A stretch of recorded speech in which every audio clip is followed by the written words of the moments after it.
Ridgmont here, and welcome to another episode of Julia Ridgmont Unscripted, the show where I give my readers the inside scoop about my projects and show them the not-so-glamorous life of a writer. And today I will be reading an excerpt from my book, Her Only Hope, which is book 3 in the Brides of Hope Hollow series, and it releases in 2 more days on Friday. So August 28th is the day it releases, and I am totally excited. I hope you are too, because I know that a lot of you readers have been waiting a long time for this story to come out. Of course, if you've been following along on my author journey, you know that it was supposed to release in April, and then it got kicked back because of the coronavirus. So this is a project that I wanted to do a good job on. I was also having to research a lot of things for this story, especially blacksmithing. I didn't know a whole lot about blacksmithing, and so I felt like I needed more time to research. So I'm excited that this book is finally ready to release and finally ready for you to read. And so today, let's just get right into the excerpt here. If you know the storyline, the general storyline, you know that Alexander Carter, she used to work in her father's blacksmith shop, and so she learned the blacksmithing trade. And then the guy in the story, Jake Mahoney, he used to also work for Alexander's father, but then he went off and did his own thing for a while before settling down into Hope Hollow and becoming the blacksmith there. So they haven't, Alexander and Jake haven't had contact with each other in about 3 years, and her father has just been murdered and she was able to escape.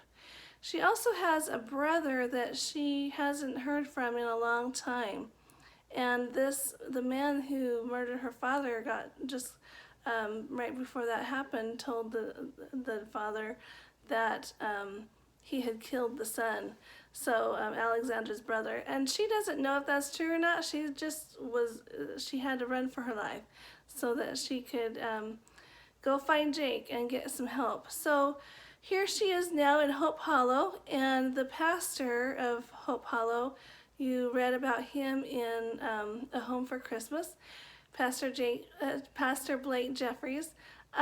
He picks up Alexander off the road when she's almost there to Hope Hollow. So then he brings her home, so then he finds out that she knows how to do blacksmithing. Of course, she is dressed like a boy. So, but Jake needs help in his blacksmith shop. So remember, both of his wrists were broken in that skating accident, and he needs help. So the pastor, just, being a good Samaritan, thinks that he can have Alexander go to the blacksmith shop and become Jake's assistant. So Jake isn't real happy about that right now. He's not very happy about his situation in general. So that plays into this scene as well. So here we go. They are, so the pastor and Alexander and Jake are all inside the blacksmith shop there. So seeing Jake Mahoney for the first time in 3 years brought both a feeling of euphoria and dread to Alexandra. Other than a bit of stubble on his chin, and having his arms wrapped in cloth halfway up to his knuckles and one of them hanging in a sling, Jake Mahoney hadn't changed at all since Alexander had last seen him. Her first glimpse of him when Pastor Jeffries took her to Jake's smithy had her wanting to open her mouth and call out a greeting. But no, she couldn't betray her excitement. With great effort, she bit her cheek to keep from smiling. She could hardly believe she was with Jake again. But he didn't know who she was, and she hoped to heaven that he wouldn't figure it out. How in the world was she going to keep her disguise up? Her heart thudded in her ribcage when he gave her a cursory glance, but that's really all it was. Jaw tight, the muscles in his face reminding her of a master carver's work, Jake turned and stalked over to his forge. He jutted his chin out and tersely said, "Here, let's start you off with a simple task. I want you to get the fire going." So he was going to challenge her, was he? That he didn't think she could do the work was obvious to her. But was it because he saw through her facade? What other explanation could there be? She would show him. Lifting her chin a half-inch higher, she walked over to the forge and picked up the bellows. It was heavier than the one she'd used at home, but her arms were strong. She pumped until she got the cinders good and hot, bringing the flames to life. She didn't stop until the flames turned white at the tips. Alexandra eyed Jake from the corner of her eye. He showed no signs of being impressed, but only gave a satisfied nod. Pastor Jeffries was still standing in the corner of the smithy, looking back and forth at them, a bemused expression on his face. Not expecting Jake's hostility, she hadn't thought she would need him to stick around. Now she was glad that he had. Of course, one reason Jake might not have been impressed with her was because she had walked into his smithy with a dirty face. After Pastor and Mrs. Jeffries offered her the use of their washtub, along with a brown pair of trousers and an older chambray shirt that were found among some clothing that had been donated to the church, she'd felt so exposed that she immediately offered to start the fire for them. Making sure they weren't watching, she had then rubbed a bit of blackened wood on her face. When Pastor Jeffries saw it, he chuckled and said, "That bath didn't do much good, did it? How about if you rub this spot right here? You've got a bit of soot on it."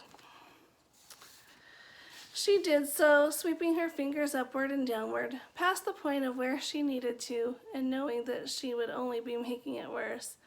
Pastor Jeffries raised his brows and said, "Let me get a rag for you. I'm used to it. If Mr. Mahoney lets me work in his shop, I'll be looking like this every day anyway," Alexandra had said hastily. After a long heartbeat, the pastor nodded. Fair enough. There hadn't been much she could do about her hair, though. Once Mrs. Jeffries insisted she get all the dirt out of her hair, the colors of ripe wheat waving in the breeze came through. Alexandra's saving grace was that in the years since Jake left, her hair had actually darkened by a couple of shades. And, of course, it had been much longer.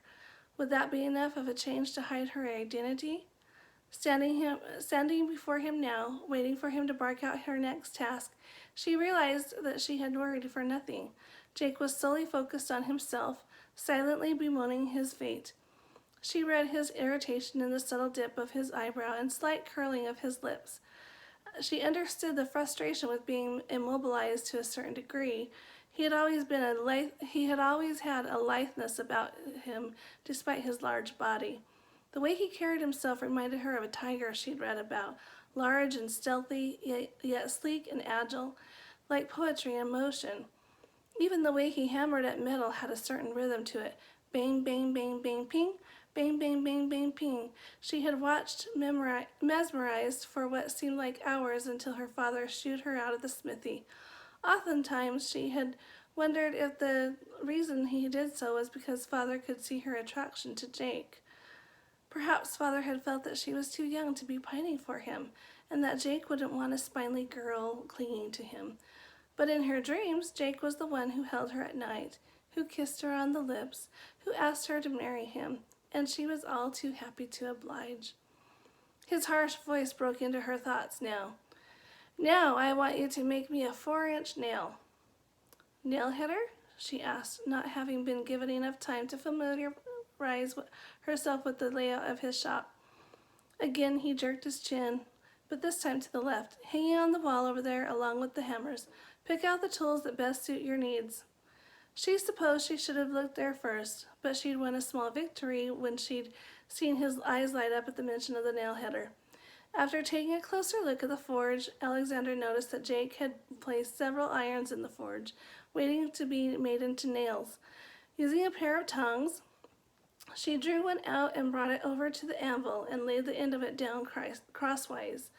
Alternating her blows, she drew the metal out by pounding on one side and then turning it and pounding on the other side, creating a shoulder. Next, she took the metal back over to the forge and heated it up again. Then she brought it back to the forge and rested it over the hardy. With softer blows, she pounded the tapered end until the piece of metal was cut about 5/6 of the way through, and then placed it over the edge of the forge and tapped to bend the nail back at a 90-degree angle. Another heating, and Alexandra used another tool to twist the rest of the nail off the rod before placing it in the nail header and using the crosspeen hammer to finish off the nail. "There, how's that?" She held the nail up for his inspection. He came closer and bent his head down to examine the nail. He was so close that Alexandra could see the gold flecks in his irises. Her heart thumped twice in rapid succession, and her breath caught, which she tried to mask by taking a long one in through her nose and slowly releasing. "I'd say it's decent work," Jake said grudgingly. Alexandra sighed and Pastor Jeffries chuckled. "If neither of you mind me going to check on a few people in town, I'll be leaving both of you to your tasks." "That's fine," Jake said curtly and moved out of Alexandra's space. The pastor aimed a questioning look her way. "Andy?" Swelling past the scratchiness in her throat, she nodded. "Yes, sir." "Fine, sir." "Good," he said with a nod. "You know your way back to the parsonage, right?" "Yes." "Good. How long do you want him to stay, Jake?" "Until about 4 o'clock, if that's okay." Although Jake's voice no longer held a bite to it, Alexandra's stomach knotted with worry. How long would she need to stay with the pastor's family? Was there a boarding house in this town or another place she could rent? Keeping up her disguise would be much easier that way. "I don't want to impose on you, Pastor. Suppose I find a place to rent in town." With a shrug, he answered, "You're not imposing. Yes, the parsonage is a little on the small side, but we don't take up much room. You're welcome to stay as long as it takes to get your feet on solid ground again." For the first time since this whole standoff started, Jake eyed her shrewdly. "Where did you say you come from again?" Gulp. "Ashland." Cringe. "Way to go, Alexandra." Your hesitation made his eyes narrow into slits. "Why did you come here?" Thankfully, Pastor Jeffries spoke up for her. She had a fallout with her brother, needs a place to stay for the time being until she can work things out with him. Alexandra didn't miss the implied message. The pastor expected her to at least try to work things out with her brother. Too bad she didn't even know where her brother was. If the stranger was correct, her brother had been somewhere in Arizona, not California. "I'll try," she said simply. That seemed to appease the pastor. Smiling, he said, "Good, I'll see you both later." Then he left, and Alexandra was left alone with the man she had dreamt of being with for the past 3 years. But this reunion was nothing like what she dreamed it would be. Never in her imagination would she have guessed that the next time Jake Mahoney saw her, he'd be thinking she was a boy, and that he would be lamenting her very existence. So that's the first time they meet after the 3-year separation, and you probably could tell from the reading that Alexandra told a lie to the pastor and said that she had had an argument with her brother, excuse me, and so he had thrown her out of the blacksmith shop and she had nowhere to go, and so excuse me again, that was the lie that she told the pastor, and so now the pastor expects her to make amends. So it's going to be a fun little adventure for them, and definitely I want you to check out Her Only Hope, and that comes out on Friday. So look for it there, and I will put a link down at the bottom of this post. It's it's available as a pre-order, so you can get it right now, and of course it will download to your device on August 28th at midnight. So I hope that you'll go ahead and do that, and subscribe to my channel if you haven't done that already. And thanks a lot, and we'll see you next time.